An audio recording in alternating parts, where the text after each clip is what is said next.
Hello everyone, welcome back to Studypedia.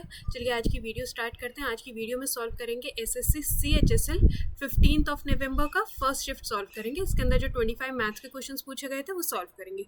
चलिए video को start करते हैं। वीडियो एंड तक ज़रूर देखिएगा। वीडियो एक अच्छा लगे तो सब्सक्राइब ज़रूर करिएगा और लगे फ्रेंड और फैमिली के लिए इंपॉर्टेंट है, please do share the video. अब देखिए हमसे पूछा गया है कौन सा स्टेटमेंट कैसा है, फॉल्स है, गलत है। अब देखिए उसने क्या कहा है, every integer is a real number. जो भी कोई इंटीजर होता है, कोई भी मतलब क्या कहते हैं, न्यूमेरिकल वैल्यू होती है, मतलब 1 2 3 4, वो हमेशा क्या होता है, रियल नंबर होता है। और वो क्या कह रहा है, every natural number is an integer. ठीक है, हर एक नेचुरल नंबर जो होता है वो क्या होता है, इंटीजर होता है। अब देखिए वो क्या कह रहा है, एवरी इर्रेशनल नंबर। अब देखिए सबसे पहले तो आपको पता होना चाहिए इर्रेशनल नंबर कौन से होते हैं। जैसे पाई हुआ, अंडर रूट के अंदर जो वैल्यू होती है ये होती है इर्रेशनल नंबर। और रैशनल नंबर कौन से होते हैं, रैशनल नंबर वो होते हैं जिनको आप p/q की फॉर्म में लिखते हो। तो अब उसने बोला है every irrational number is rational. नहीं, ऐसा नहीं होता। जो ये इर्रेशनल नंबर है, आप हर इर्रेशनल नंबर को रैशनल की फॉर्म में नहीं लिख सकते, p/q की फॉर्म में नहीं लिख सकते।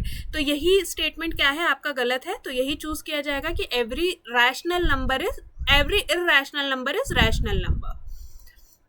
अब देखिए वो क्या कह रहा है, the decimal expansion of rational number. देखिए जो रैशनल नंबर होता है उसका डेसिमल एक्सपेंशन कैसा होता है। डेसिमल एक्सपेंशन मतलब डेसिमल का एंड में क्या होता है, या तो वो एंड हो जाता है, टर्मिनेटिंग होता है, शांत होता है, ठीक है, या फिर वो क्या होता है, रिपीट होता है। जैसे क्या होता है 0.3333, ठीक है। तो या तो वो टर्मिनेटिंग होगा और रिपीटिंग होगा, ठीक है ना। जो भी रैशनल नंबर होता है p/q की फॉर्म में, अगर आप उसे डेसिमल में कन्वर्ट करो, या तो वो शांत हो जाएगा, टर्मिनेट हो जाएगा, या रिपीट होने लगेगा। देखिए वो क्या कह रहा है, एक डीलर ने 2 एंटीक आइटम्स खरीदी हैं। पहले पे उसे गेन हुआ है, मतलब जो भी उसका कॉस्ट प्राइस था उसके ऊपर उसे 25% का गेन हुआ है, और जो दूसरी थी उसके ऊपर 10% का उसे लॉस हुआ है, ठीक है। अब वो हमें कॉस्ट प्राइस बता रहा है, उसकी क्रय मूल्य कैसी कैसी है। वो बता रहा है कि जो पहले वाला है, फर्स्ट ऑफ देम, वो 60% मोर देन सेकंड, ठीक है। अब देखिए ये फर्स्ट का कॉस्ट प्राइस की बात करेंगे और ये सेकंड का। अब वो कह रहा है कि पहले का कॉस्ट प्राइस कितना है, 60% ज्यादा है किससे, दूसरे वाले से, ठीक है। इतनी बात समझ में आ गई। अब उसने क्या कहा है, पहले पे उसे गेन हुआ है 25% का। तो अगर 160 का आप 125% करोगे तो आपको आंसर मिलेगा 200, ठीक है। ये कॉस्ट प्राइस थे, ये सेलिंग प्राइस हो गया। तो सेलिंग प्राइस उसका कितना आ गया, 200 आ गया, ठीक है ना। 25% का प्रॉफिट लेके ये सेलिंग प्राइस आ गया। और फर्स्ट वाले में उसको 10% का लॉस हुआ, तो उसने 100 की चीज कितने में बेची, 90 में। यहाँ पे 160 की चीज बेच दी 200 में। अब वो कह रहा है द ओवरऑल प्रॉफिट कितना हुआ, 225। अगर मैं पहली आइटम की बात करूं तो उसको प्रॉफिट हो गया 40 का, और इसकी बात करूं तो उसे लॉस हो गया 10 रुपए का। तो ओवरऑल प्रॉफिट हमारे पास कितने का आया, 30 रुपए का। लेकिन वो कह रहा है कितने का आ गया, 225 का, ठीक है। कैलकुलेट कर लेते, 3 7 21, 3 5 15, ये डेसिमल लग जाएगा। तो हमारे पास यहाँ पे एक यूनिट की वैल्यू आ गई 7.5। हमसे पूछ रहा है cost price of each item. तो देखिए सेकंड वाले को अगर मैं 7.5 से मल्टीप्लाई कर दूंगी तो 750 आंसर आ जाएगा। 750 एक ही ऑप्शन में था, यहाँ से कर लेते हैं। अगर आप फर्स्ट वाले का चाहो तो इसको भी 7.5 से मल्टीप्लाई करना, आपको आंसर मिल जाएगा 1200 रुपीज। चलिए नेक्स्ट क्वेश्चन देखते हैं। अब देखिए वो क्या कह रहा है, एक डीलर ने 25 प्रेशर कुकर खरीदा, 800 का एक खरीदा। अब उसने 15 सेल कर दिए, 20% के प्रॉफिट से प्लस, और जो बचे हुए थे, जो रिमेनिंग थे, अब 25 में से 15 खरीद लिए, सॉरी बेच दिए, तो बचे कितने, 10। उनको बेचा 10% के लॉस पे। मैंने माइनस इसलिए लगाया क्योंकि लॉस हुआ। टोटल प्रेशर कुकर कितने थे, 25। अब यहाँ पे निकल के क्या आएगा, अगर पॉजिटिव होगा तो प्रॉफिट आएगा, नेगेटिव में आएगा तो लॉस आएगा। तो हमसे क्या बताना था, ओवरऑल प्रॉफिट और लॉस बताना था। तो ये कितना हो जाएगा, 300 माइनस का 100 डिवाइडेड बाय 25। तो 200 डिवाइडेड 25 तो कितना हो गया, पॉजिटिव का 8%, तो 8% का उसे प्रॉफिट होगा। नेक्स्ट देखते हैं। अब देखिए वो क्या कह रहा है, 12 बुक्स थी, हर एक बुक थी 360 की, मतलब हर एक बुक थी 360 की।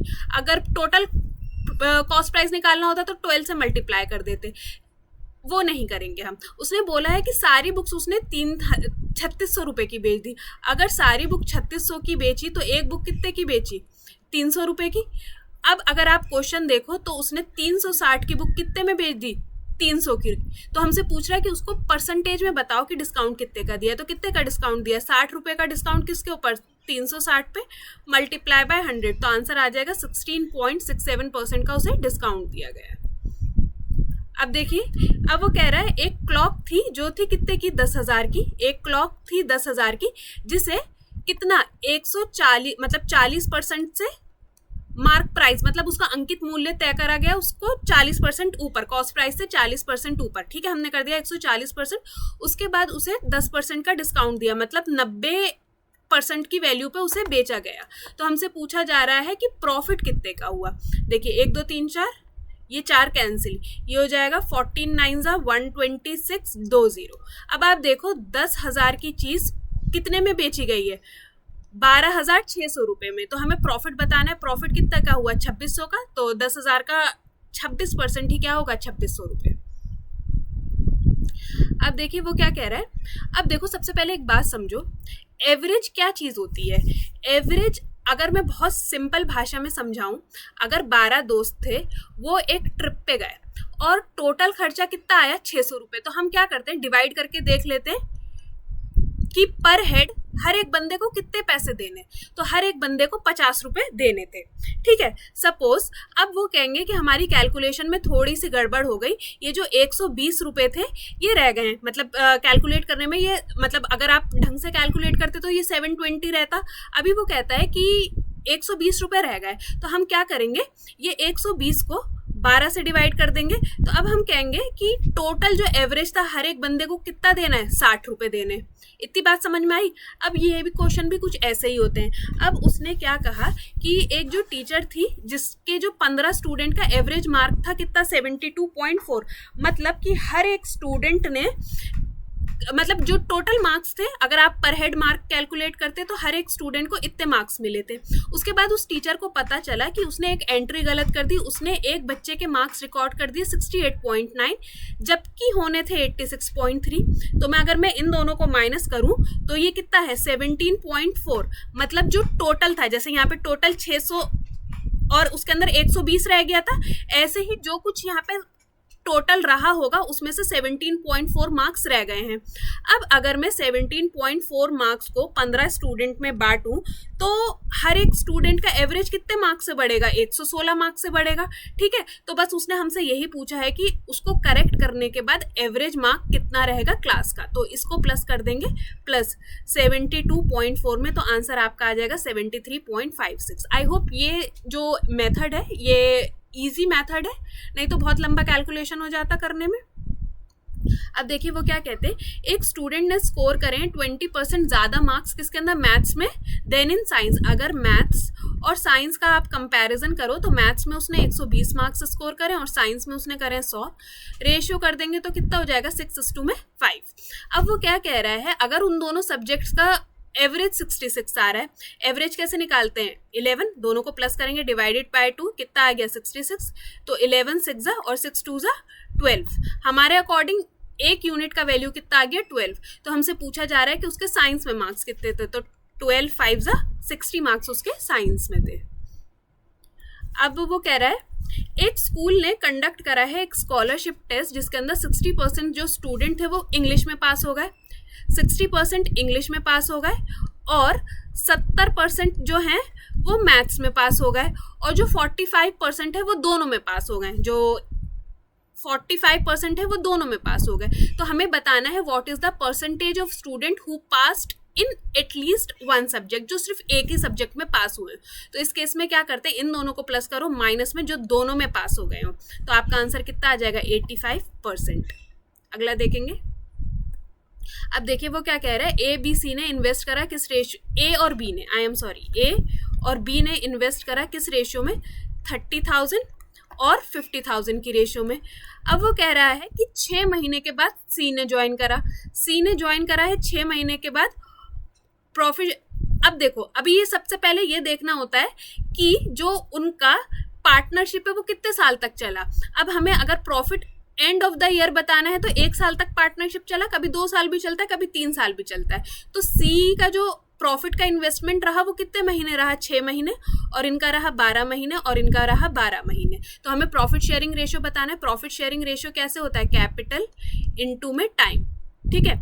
तो अब अगर मैं यहाँ से सारे जीरो एलिमिनेट कर दूं ठीक है, 6 1 ज़ा 6, 6 2 ज़ा 12, 6 2 ज़ा 12, ये हो जाएगा 2 2 और ये रह जाएगा 3। तो प्रॉफिट शेयरिंग रेशियो कितना आ गया, 3:5:3 दिखा देते हैं, ठीक है, 3:5:3। अब ये सेम वही है पार्टनरशिप का, ABC ने इन्वेस्ट करा है किस रेशियो में, 2:3:5, क्योंकि सारे जीरो हटा दूंगी तो 2:3:5 हो जाएगा, यहाँ से हटा देते हैं 2:3:5 में। अब वो कह रहा है द प्रॉफिट, जो पूरे साल का प्रॉफिट है वो कितना हुआ, 50,000 का, तो हमें बी का शेयर बताना है। बी का प्रॉफिट शेयरिंग रेशियो कितना है, 3, तो 50,000 divided by sum of their ratios, तो 2 + 3 + 5 10, और बी का कितना है 3, तो 3 5 ज़ा 15,000 का बी का शेयर रहेगा प्रॉफिट के अंदर। अब देखिए वो क्या कह रहा है, the total surface area of cylinder is equal to its volume. अब देखिए टोटल सरफेस एरिया, कुल पृष्ठीय क्षेत्रफल कितना होता है, 2πr, r प्लस में h, ये किसके बराबर है, वॉल्यूम। आयतन, आयतन कितना होता है, पाई r का स्क्वायर h। इतनी बात समझ में आई।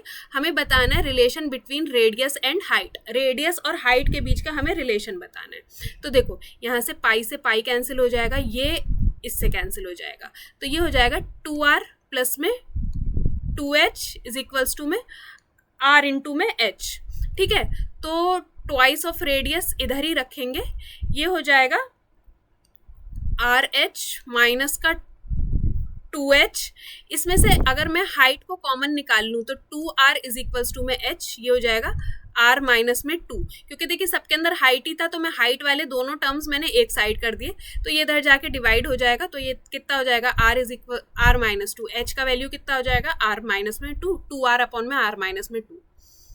अगला देखेंगे। अब देखिए वो क्या कह रहा है, एक सर्कल है is inscribed with in a square, 18 centimetre भुजा वाला एक वर्ग के अंदर एक वृत्त बना हुआ है। अगर ये है स्क्वायर, इसके अंदर अगर एक वृत्त बना हुआ है सर्कल, तो इसका रेडियस कितना रहेगा, 9, क्योंकि इसकी पूरी साइड कितनी है, 18। तो हमें बताना है वर्ग के उस भाग का क्षेत्रफल ज्ञात कीजिए जो वृत्त द्वारा ढका नहीं गया हो। तो ये जो बचा हुआ एरिया है ये बताना है हमें, ठीक है। तो देखिए एरिया ऑफ स्क्वायर क्या होता है, वर्ग का स्क्वायर, ए का स्क्वायर, तो 18 18 ज़ा 324, ठीक है। और एरिया ऑफ सर्कल कितना होता है, पाई आर का स्क्वायर, 9 इंटू में 9, ये आपका कैलकुलेट करके आ जाएगा 254.51, ठीक है। बस इन दोनों को आप आपस में माइनस कर दोगे, आंसर कितना रह जाएगा, 69.53। मतलब टोटल एरिया इतना था, इसमें से सर्कल ने इतना यूज कर लिया, तो बचा हुआ कितना है 69.53। अब देखो इसके अंदर कंफ्यूज होने की ज़रूरत नहीं है, हमें a² + b² + c² का वैल्यू दे रखा है, लेकिन हमें बताना है a + b + c का होल स्क्वायर। अगर आप इसको ओपन करोगे तो ये क्या रहेगा, a² + b² प्लस, अगर माइनस का c² है, अगर मैं माइनस को 2 बार कर दूं तो माइनस का वैल्यू क्या हो जाता है, पॉजिटिव, इसलिए यहाँ पे ये वैल्यू है पॉजिटिव। अगर मैं माइनस के c को ए बी से देखो ए बी के अंदर माइनस नहीं था तो ये पॉजिटिव रहा, सी के साथ माइनस था तो ये प्लस की जगह माइनस हो गया, यहाँ पे भी प्लस की जगह माइनस हो गया। इतनी बात समझ में आई ना, क्या होता है, a² + b² + c² प्लस में 2ab + bc प्लस में ca, क्या कहते हैं, वैल्यू के अंदर सारी पॉजिटिव वैल्यू होती है, लेकिन हमारे पास c कैसा है, माइनस का है, इसलिए यहाँ पे इसने माइनस कर रखा है। इतनी बात समझ में आ गई। बस हमें ये वाली वैल्यू बतानी है किसकी, इसका होल स्क्वायर यहाँ पे। अब a² + b² + c² हमें दे दिया 240 प्लस में, ठीक है। तो ये कितना हो जाएगा, मल्टीप्लाई बाय 2 कर देंगे, 2 4 ज़ा 8, 2 6 ज़ा 12, ठीक है। इसको आपस में प्लस करेंगे, आंसर आ जाएगा आपका 368।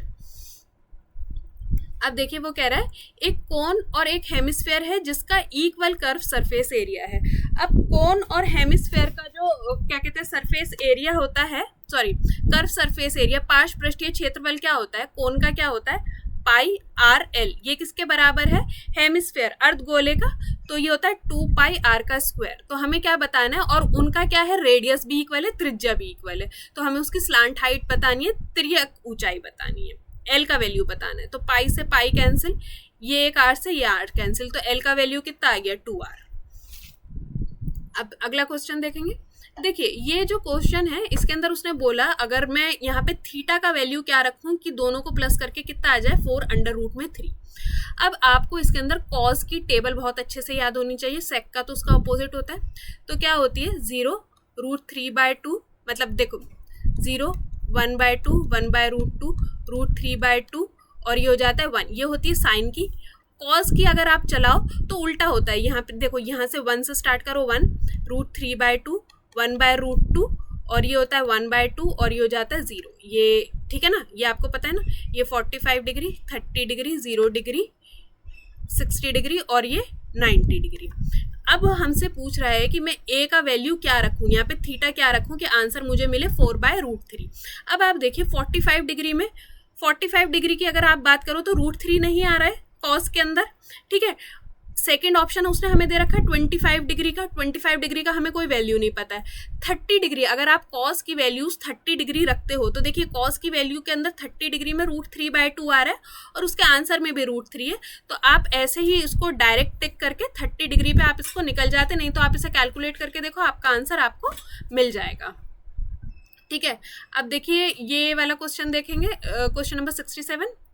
देखो इसके अंदर हमसे सीधा सीधा उसने क्या पूछा है, tan a का वैल्यू। a का वैल्यू मतलब थीटा का वैल्यू। अब देखिए अगर आपको tan की टेबल याद है तो वो क्या होती है, 0, 1/√3, 1√3 और 0, ठीक है। ये होता है हमारे पास 45 डिग्री, 30 डिग्री, 0 डिग्री, 60 डिग्री और ये रहता है 90 डिग्री। अब उसने हमसे पूछा है tan a का वैल्यू। अब अगर आप ऑप्शंस देखो तो देखिए अगर आप tan की टेबल देखें तो सिर्फ 1 उसके अंदर एग्जिस्ट करता है जो आता है 45 डिग्री पे, या फिर 0 एग्जिस्ट करता है जो 90 डिग्री पे भी आता है और 0 डिग्री पे भी आता है। अब देखिए, अब अगर मैं सबसे पहले 45 डिग्री यूज करूं तो देखिए जो साइन होता है वो 45 डिग्री पे कितना होता है, 1/√2 और कॉस 45 डिग्री पे कितना होता है, √2, ठीक है। इतनी बात समझ में आई। अब देखिए 2 साइन स्क्वायर, साइन स्क्वायर अगर मैं इसका स्क्वायर कर दूं तो ये हो जाएगा 1/2, कैंसिल करा आ गया 1, ठीक है। इतने का 1 आ गया, प्लस 2 अंडर रूट में 2 मल्टीप्लाई बाय कॉस, ये हो जाएगा 1/2, ये कैंसिल हो गया तो ये कितना आ गया 2, ठीक है ना। तो ये कितना हो गया 3 -3, तो आंसर कितना हो गया 0। यही आंसर था इक्वेशन का, सेटिस्फाई कर दिया। तो tan 45 डिग्री कितना होता है 1। अगर ये ना आता तो फिर आपको ये 0 जब भी आता है tan के ऊपर ये भी रख के आपको कैलकुलेट करना पड़ता। अब देखिए वो क्या कह रहा है, एक मैन और एक बॉय है, एक मैन है और एक बॉय है जिसको 600 रुपये मिलते हैं 5 दिन काम करने पे। अगर 5 दिन काम करने पे 600 रुपये मिलते हैं तो मैं डिवाइड कर दूंगी 5 से, तो एक दिन काम करने पे इन दोनों को कितना मिलता है, 120 रुपये। अब वो क्या कहता है, जो मैन की एफिशिएंसी है, काम में आदमी की दक्षता लड़के से 2 गुनी है। अगर मैं इनका एफिशिएंसी निकालूं तो वो कितना है, 2:1। तो हमें बताना है किसका, बॉय का डेली वेज। तो क्या करेंगे, डिवाइडेड बाय 3 मल्टीप्लाई बाय 1, तो आंसर कितना आ जाएगा 40 रुपये मिलेंगे बॉय को एक दिन काम करने के। अब देखिए वो क्या कह रहे हैं, अगर एक सॉलिड स्फीयर, अगर एक गोले को क्या कर दिया जाए, काट दिया जाए इन 2 इक्वल हेमिस्फीयर, क्या बना दिया जाए, 2 अर्धगोले बना दिए जाए, तो हमसे पूछा जा रहा है कि उसका जो क्या है, by what percentage total surface area, कुल पृष्ठीय क्षेत्रफल कितना बढ़ेगा। अब देखिए पहले यहाँ पे कुल पृष्ठीय क्षेत्रफल कितना था, 4πr², और अब यहाँ पे कितना हो गया, 3πr² प्लस में 3πr²। अब अगर मैं इसे कैलकुलेट करूं तो ये था 4πr² जो अब कितना हो गया, 6πr², ये कैंसिल हो गया, 2:3। अब जो टोटल सरफेस एरिया था वो 2 से बढ़ के 3 हो गया। अगर आप इसको चाहो तो परसेंटेज में कन्वर्ट कर लो, 1 बढ़ा किसके ऊपर, 2 पे, मल्टीप्लाई बाय 100, तो 50% का इंक्रीमेंट आ गया उसके टोटल सरफेस एरिया में, ठीक है। अब देखिए वो क्या कह रहा है, एक रेक्टेंगुलर पैरेलल पाइप्ड है, एक आयताकार समांतर चतुर्भुज है, मतलब एक क्यूबॉइड है, ठीक है, क्यूबॉइड है। अब वो क्या कह रहा है, अब जो उसने बात करी है विकर्ण की डायगोनल की, कहाँ पे, उसके आधार पर, उसके बेस पे। अगर रेक्टेंगुलर पैरेलल पाइप है तो उसका जो आधार है वो क्या है, रेक्टेंगल है, ठीक है ना, रेक्टेंगल है। अब वो क्या कह रहा है, उसका जो विकर्ण है ये है 17 सेंटीमीटर। अगर आप, ठीक है, अब इतनी बात समझ में आ गई, 17 सेंटीमीटर। और जो उसकी हाइट है, जो क्यूबॉइड होता है उसका वॉल्यूम क्या होता है, आयतन होता है ये लेंथ इंटू में ब्रेथ इंटू में हाइट, तो इसकी हाइट हमें दे रखी है 15 सेंटीमीटर। और जो एरिया है किसका, बेस का, जो आधार है उसका एरिया हमें दे रखा है, मतलब लेंथ इंटू में ब्रेथ कितना दे रखा है, 120 सेंटीमीटर। और हमसे पूछा जा रहा है total surface area of parallel pipe. तो टोटल सरफेस एरिया क्या होता है, 2 LB प्लस में BH प्लस में HL, ये हमसे पूछा जा रहा है। अब देखिए अगर मैं इसको राइट एंगल ट्राइंगल बनाऊं तो एक ट्रिपलेट क्या होता है, 17 8 15, 8 15 17 होता है। तो इसकी लेंथ हमारे पास 8 आ गई और विड्थ हमारे पास कितनी आ गई, 15। और अगर मैं लेंथ इंटू में विड्थ करूं, 8 इंटू में 15 करूं तो भी कितना आ गया, 120 आ गया। तो ये सेटिस्फाई हो गया। लेंथ हमारे पास कितना है 8 और ब्रेथ हमारे पास कितना है 15। ठीक है, समझ में आया। तो बस पुट कर देंगे, L इंटू में भी 120 प्लस में 225 प्लस में अगेन 120। ठीक है, इसको पूरा आप कैलकुलेट कर दो, 240 प्लस में 225 मल्टीप्लाई बाय 2, आंसर आपका कितना आ जाएगा, 930 सेंटीमीटर स्क्वायर। आई होप ये बात समझ में आ गई होगी। अब देखिए यहाँ पे इसको आपको बनाना है x का क्यूब। अब ये आपके पास x का वैल्यू है, x का क्यूब कैसे बन सकता है, अगर आप x स्क्वायर के अंदर एक और x को मल्टीप्लाई कर देंगे तो आपका ये बन जाएगा x का क्यूब। ठीक है, अब देखिए अगर आप इसको x का स्क्वायर करो, इसको अगर आप x का स्क्वायर करो तो a square plus B square plus 2ab आपका क्या बन जाएगा, a square plus B square. ठीक है ना, 3 मतलब इसका स्क्वायर करेंगे तो प्लस में 2ab कितना रह जाएगा आपका, 2 अंडर रूट में 6। ये आपका आ गया x स्क्वायर का वैल्यू। अब इसे क्यूब बनाने के लिए इसको एक और बार किससे मल्टीप्लाई करना पड़ेगा, x से। ये हो जाएगा अंडर रूट 2 प्लस में अंडर रूट 3। ये आपका वैल्यू कितना आ जाएगा निकल के, 5 अंडर रूट में 2 प्लस में 5 अंडर रूट में 3 प्लस में 2 और इसको मल्टीप्लाई करेंगे। ठीक है ना, 2 और इसको मल्टीप्लाई करेंगे तो एक 2 बाहर आ जाएगा, ये हो जाएगा 4 अंडर रूट में 3 प्लस में ऐसे ही ये जब आप मल्टीप्लाई करेंगे तो ये 6 3 18 हो जाएगा और आप 18 के फैक्टर बना के इसको बाहर निकालोगे तो ये रह जाएगा 6 अंडर रूट में 2। ठीक है, इसके अंदर से माइनस क्या करना था, अब देखो 2 वाले फैक्टर प्लस कर देते हैं, ये हो जाएगा 11 अंडर रूट में 2 प्लस में ये हो जाएगा 9 अंडर रूट में 3। इसके अंदर से हमें माइनस करना है 3 अंडर रूट 2 प्लस में अंडर रूट 3। ठीक है, तो ये हो जाएगा 11 अंडर रूट 2 प्लस में 9 अंडर रूट 3 माइनस 3 under root 2 plus minus minus 3 under root में 3। आप माइनस कर दो ये वाला तो ये कितना हो जाएगा, 6 अंडर रूट 3 प्लस इसमें से माइनस करेंगे तो ये हो जाएगा 8 अंडर रूट में 2। ठीक है, थोड़ा सा कैलकुलेटिव था, अगर इसका शॉर्टकट पता हो तो बताना जरूर। अब देखिए वो क्या कह रहा है, एक राइट रेगुलर पिरामिड है जिसका स्क्वायर का बेस है। ठीक है ना, एक पिरामिड है जिसका स्क्वायर बेस है और उसकी जो साइड लेंथ है वो कितनी दे रखी है, 16 सेंटीमीटर। अब देखो स्क्वायर है, इसकी जो एक साइड है वो है 16 सेंटीमीटर। ठीक है ना, कैसा वर्गाकार आधार है उसका, और जो उसकी हाइट है, अगर इसकी हाइट बनाऊं तो ये कितनी है, 30 सेंटीमीटर।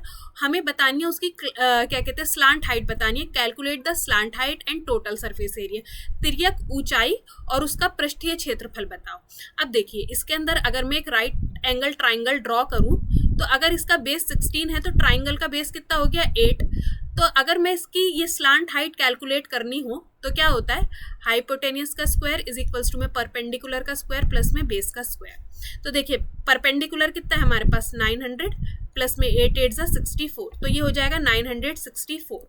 अब देखिए ये है हाइपोटेनियस का स्क्वायर। सिर्फ हाइपोटेनियस की बात करें तो ये इसको आप अंडर रूट में करोगे तो देखिए आपका जो अगर आप कैलकुलेट करोगे तो 31 का स्क्वायर कितना होता है, अगर आप 31 के स्क्वायर की बात करें ये होता है 31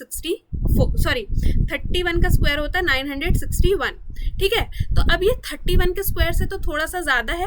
अब देखिए 31 के स्क्वायर में स्लांट हाइट जो तिर्यक ऊंचाई है वो एक ही ऑप्शन में 31 से ज्यादा है, 31.05, बाकी 31 से सब छोटा है। फिर अगर आप इसे कैलकुलेट करने के बाद ये कैलकुलेट करना चाहो उसका टोटल सरफेस एरिया तो कैलकुलेट कर सकते थे, बट स्मार्टली यही था कि आप उसका तिर्यक ऊंचाई निकालें और उसको बाय बाय कर दें। अब देखिए अब वो क्या कह रहा है, एक राइट पिरामिड है जिसका बेस कैसा है, इक्विलेटरल बेस है। ठीक है, इक्विलेटरल ट्राइंगल का बेस है, जिसकी जो इक्विलेटरल ट्राइंगल है इसकी साइड कितनी है, 18 सेंटीमीटर। अब देखिए जो पिरामिड होता है, पिरामिड का जो वॉल्यूम होता है, आयतन होता है, वो क्या होता है 1/3 बेस का एरिया, बेस एरिया इनटू में हाइट। ठीक है, हाइट किसकी होती है, पिरामिड की होती है। अब वो क्या कह रहा है, इसको कंप्लीटली डुबा दिया गया है किसके अंदर, एक सिलेंड्रिकल टैंक के अंदर। एक सिलेंड्रिकल टैंक है जिसके अंदर उन्होंने क्या करा है, पिरामिड को डुबा दिया है, जिसका सिलेंडर का जो रेडियस था वो था 10 सेंटीमीटर का। वो पानी से फिल था जिसकी हाइट थी 25 सेंटीमीटर।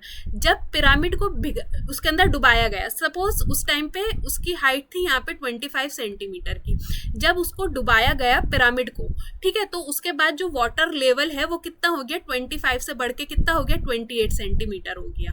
तो हमसे बताना है find the perpendicular height of the pyramid. ये जो हाइट है ये हमें बतानी है। अब देखिए जो पिरामिड का वॉल्यूम होगा, वो जो पिरामिड का वॉल्यूम होगा वो किसके बराबर में होगा, सिलेंडर के वॉल्यूम के बराबर में, पाई आर का स्क्वायर। बट एच कौन सा आएगा, जितनी हाइट उसकी बड़ी, ठीक है, हाइट कौन सी आएगी, जितनी हाइट उसकी बड़ी। तो हाइट में इंक्रीमेंट कितने यूनिट का आया, 3 यूनिट का, तो हाइट यहाँ पे 3 यूनिट आएगी, ठीक है। तो देखिए पिरामिड का वॉल्यूम कितना हो गया, 22/7 आर का स्क्वायर इंटू में एच, ठीक है, आर का स्क्वायर 300 इंटू में एच, ये हो गया पिरामिड का वॉल्यूम। अब देखिए बस यहाँ पे पुट कर देते, पिरामिड का वॉल्यूम आ जाएगा 22/7 इंटू में 100 इंटू में 3 इज इक्वल्स टू में 1/3। बेस एरिया हो गया इसका, ये होता है √3/4 ए का स्क्वायर, तो ये हो जाएगा √3 की वैल्यू कितनी होती है, 1/732/4 ए का स्क्वायर, 18 इंटू में 18 इंटू में एच। अब आपको देखो मैं कैलकुलेट नहीं करूंगी, मैं तो यहाँ पे कैलकुलेट भी करूंगी तो कैलकुलेटर से कर दूंगी। आप कैलकुलेशन अपने हाथ से करो, क्योंकि एग्जामिनेशन में अगर आपको सब कुछ आने के बाद भी कैलकुलेट ना कर पाओ तो नहीं हो पाएगा। आप इसे पूरा कैलकुलेट करोगे तो आपका आंसर आ जाएगा 20.14। मैंने आपको इसका पूरा मेथड बता दिया, कैलकुलेशन आपके लिए छोड़ी, कैलकुलेट आप ज़रूर करना। देखिए वो क्या कह रहा है, 2 वेसल हैं जो कंटेन करते हैं मिक्सचर। देखिए ये वेसल 1 है, ये वेसल 2 है, उसके अंदर मिक्सचर है किसका, मिल्क इस टू में वाटर का। किस रेशियो के अंदर है, 3:2 के अंदर, और सेकंड के अंदर है 7:3 के अंदर। अब हमसे पूछ रहा है what ratio should these mixture be mix so that the resulting mixture has milk and water, किस रेशियो में आ जाए, 5:3 के अंदर। अब देखिए सबके अंदर आप सिर्फ मिल्क का रेशियो ले लो, अगर आप इसे कैलकुलेट करोगे तो इसके अंदर टोटल है मिक्सचर 5 यूनिट और मिल्क है 3 यूनिट, मल्टीप्लाई बाय 100। तो यहाँ से अगर आप कैलकुलेट करोगे तो मिल्क का मिक्सचर कितना आ जाएगा, 60 फर्स्ट वाले में, सेकंड वाले में मिल्क का मिक्सचर कितना आ जाएगा, अगेन टोटल था 10, 7 मल्टीप्लाई बाय 100 तो 70। रेशियो किसके अंदर चाहिए, 5:3। अगर आप इसे कैलकुलेट कर दोगे तो आंसर आ जाएगा 62.5, ठीक है। बस इसे माइनस कर दो तो ये कितना रह जाएगा 2.5, और इसे माइनस कर दोगे तो 7.5, तो रेशियो कितना आ जाएगा 3:1 का रेशियो में। लास्ट क्वेश्चन देखेंगे, बिल्कुल देखिए वो क्या कह रहा है, एक सम है इन्वेस्ट करा है कंपाउंड इंटरेस्ट पे, चक्रवृद्धि ब्याज पे। अब देखिए पहले साल का इंटरेस्ट कितना मिला है इसे, 2000 रुपये, और जो दूसरे साल का इंटरेस्ट है वो कितना मिला है, 2400 रुपये। अब देखिए इसके अंदर जो 400 रुपये ज्यादा आए हैं वो किस लिए आए हैं, कि जब आप को कंपाउंड इंटरेस्ट का बेस पता होगा कि जो इंटरेस्ट होता है वो फर्स्ट ईयर के इंटरेस्ट पे भी इंटरेस्ट लगता है। अब देखिए 400 रुपये अगर मैं 2000 पे कैलकुलेट कर दूं तो आपको यहाँ से क्या मिल जाएगा, इंटरेस्ट रेट मिल जाएगा। तो इंटरेस्ट रेट कितना है, 20%, ठीक है। तो देखिए और आपको एक बात पता होगी, कंपाउंड इंटरेस्ट किसके बराबर होता है, सिंपल इंटरेस्ट पे, कब, सिर्फ अगर 1 ईयर की बात हो। तो देखिए ये सिंपल इंटरेस्ट ही आप इसे मान लो फर्स्ट ईयर वाले को, तो ये हो जाएगा 2000 इज इक्वल्स टू में प्रिंसिपल इंटू में रेट कितना आ गया हमारे पास 20% इंटू में टाइम हमारे पास 1 साल का है। तो हमें बताना है 50% बताना है सम का कि कितना इन्वेस्ट करा गया था। तो ये 2 1 ठीक है, ये इधर मल्टीप्लाई हो जाएगा, ठीक है। तो आंसर कितना आ जाएगा 10,000 डिवाइडेड बाय 2, तो आंसर विल बी 5,000 रुपीज। उसका क्या रहेगा, आधा सम रहेगा। सो आज के हमने 25 क्वेश्चंस पूरे सॉल्व कर लिए। होप वीडियो आपके लिए हेल्पफुल रहेगी। वीडियो अच्छा लगा हो तो एक सब्सक्राइब जरूर करिएगा, लगता है किसी फ्रेंड और फैमिली के लिए इंपॉर्टेंट है। Please do share the video. मिलते हैं नेक्स्ट वीडियो में।